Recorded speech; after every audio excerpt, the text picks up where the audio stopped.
যে আমার 3 আঙ্গুল এখান থেকে, আর এই যে আমার এই আঙ্গুলটা আমি এখনো মুভ করতে পারি না, এটা ঝুলে গেছিল, ডাক্তার কোনো রকম জোড়া ঝাপটা, এটা এখন আমি ভাঙতে পারি না, যে মুভ করতে পারি না। হামলা হয়েছিল। আচ্ছা, এটা কবে নাগাদ হামলা হয়েছিল? 5 আগস্টের পরে। হামলার মাস্ক পরা ছিল, অনেকে শুধু পরে আসে, সবার হাতে একটা করে চাপাটি ছিল। পরে আমার আম্মুর যখন কোপ দিছে তখন আমি নেমে আসি, ওরা ক্যারে মারা, এই মহিলারে মারার কন্ট্যাক্ট নিছি। আমাদের বস আছে পারভেজ, আমরা পারভেজের গ্রুপ, আমাদের মারার লেগে বড় ভাই কন্ট্যাক্ট দিচ্ছে, 1 লাখ টাকার কন্ট্যাক্ট হয়েছে। 50,000 এখন পাইছি, 50,000 কাজ শেষে পাম। আবার যখন আমার আম্মুরে কোপ দিতে গেছে 7 জন মিলে আমার আম্মুর এইভাবে ধরছিল।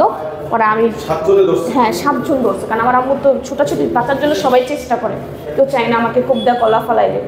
তখন আম্মুর যখন এখানে কোপ দিতে গেছিলো তখন এটা আমি হাত দাগ ঠেকাইছি, ঠেকানোর পরে আমার 3 আঙ্গুল পড়ে গেছিলো।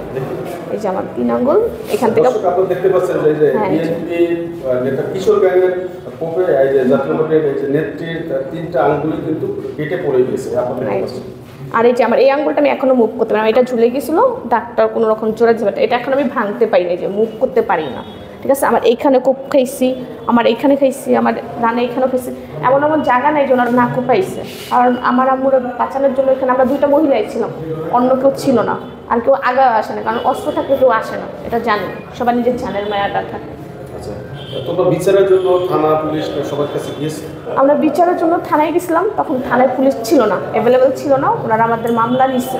মামলা নেওয়ার পর ওনারা বলছে আমরা দেখবো, দেখার পড়ার কথা বললে আজকে 7 মাস, 7 ডিসেম্বর মাসে যাইয়ে আপনি 5টা আসামি ধরছে, ধরে ওনার অজ্ঞাত তাদের, মানে মেন যে যারা আসামি তাদের ধরে নেই, অজ্ঞাত যারা তাদের ধরছে, ধরার পরে তাদের কোর্টে চালান দিচ্ছে, তারা জামিনের ছুটটা এসে জানুয়ারি মাসে আপনার 15 তারিখে রাত 3টা বাজে আমাদের বাসায় হামলা দিচ্ছে। মানে হামলা দিচ্ছে কিরকম, 2টা মেয়ে ফার্স্টে আমাদের বাসা দিয়ে দৌড়ায় আসছে, পরে বলতেছে আমাদের বাঁচান।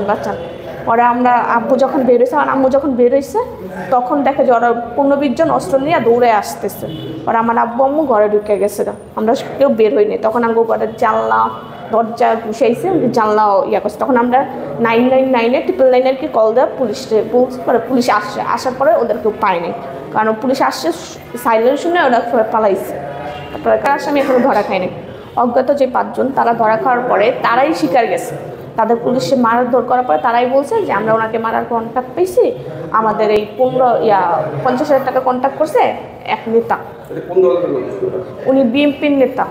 আর তারপরে বিএনপির নেতা আরেকজন আছে, মানে একজনের নাম জানছি, আরেকজনের নাম জানি, তার নাম হচ্ছে দিলগুনি, সে বিএনপির কামরাঙ্গীরচর বিএনপির জেলার নেতা। সে এখন একটা মেয়ে আমরা থানায় যাইতাম বা কেউ যাইতাম কোথাও, তাহলে আমাদের বিচারটার সাথে সাথে পাইতাম। এখন পুলিশ কাজ করে তো করে না। আর সবচেয়ে বড় কথা, আমার অন্যায় হচ্ছে আমি স্টুডেন্ট, এটা হচ্ছে আমার অন্যায়। আমি ইন্টার ফার্স্ট ইয়ারে পড়ি। হ্যাঁ, আমি যখন প্রথমবার থানায় গেছি তখন বলছে আপনারাই স্টুডেন্ট, আপনারাই দেশ স্বাধীন করছেন, তা আপনাদের প্রতি হামলা করলে আমরা কী করতে পারবো। প্রথমে তারা এই কথা বলছে, তারপরে যে যখন মামলা নিচ্ছে তাই করলে মামলা করা যায় না, আমরা এখন কাজ করতে পারবো না, কারণ এখন আমাদের পুলিশ নাই। মামলা এখন কোনো থানায় কোনো অস্ত্র নাই, কোনো পুলিশ নাই। আমার ডক্টর ইউনূস সাহেবের কাছে আমার আবদার যে আমি বলতে শুধু এখানে না, আমাদের যত মেয়ে আছে, আমরা স্টুডেন্টরা যত স্টুডেন্ট আছি, এখন পুলিশ আমাদের হয়ে কাজ করে 10 বার গেলে 1 বার কাজ করে। আগে যেমন 1 বার গেলে 1 বারই কাজ করতো। সাধারণ নাগরিক হিসেবে আমরা যখন যাই, একটা স্টুডেন্ট হিসেবে আমি তার কাছে যাই নাই, আমি আমার জানের নিরাপত্তার জন্য আমি তাকে সাধারণ নাগরিক হিসেবে গেছি, তো সে আমার নিরাপত্তাটা দেয়নি। সে বলে আমি নিজের নিরাপত্তা দিতে পারি না, আমি আপনার নিরাপত্তা কীভাবে দিব, আপনারটা আপনারই করতে হবে। এমনকি আমাকে এরকমও বলা হয়েছে যে তোমার কোপ দিচ্ছে, তুমি কেন কোপ দিতে পারলো না। মানে বিষয়টা ওরকম হয়ে দাঁড়াইছে যে আমি আমার কলম ফেলাইতে আমি হাতে অস্ত্র নেব কেন। আমরা স্টুডেন্টরা আপনার আন্দোলন করে সবচেয়ে বড় ভুল করছি, এটা আমাদের দোষ ছিল। ডক্টর ইউনূস সাহেবের কাছে আমার একটাই আবেদন যে আসামি তার জন্য কঠিনতাভাবে শাস্তি হোক। শুধু আমি বলতে না, সে শুধু আমারও কোবাইছে এমন না, আমরা এমনও জানতে পারছি সে অনেক জন্য কোবাইছে। কিশোর গ্যাং এমন একটা গ্যাং, যে গ্যাংটা আপনার ছোটো ছোটো পোলাপাইন নিয়ে, যাদের পড়াশোনা করার বয়স, তারা আপনার অস্ট্রেলিয়া ঘোরাফেরা করে। আমি বলতে না, এরকম অনেক মেয়ে আছে, অনেক মানুষের যাদের ছিনতাই করে, কোপাকুপি করে। এই দলটা ধরার পরে পুলিশ ধরে, কোর্টে যায়, জামিনে ছুটতে আসে। আমরা চাই যে তাদের এমন শাস্তি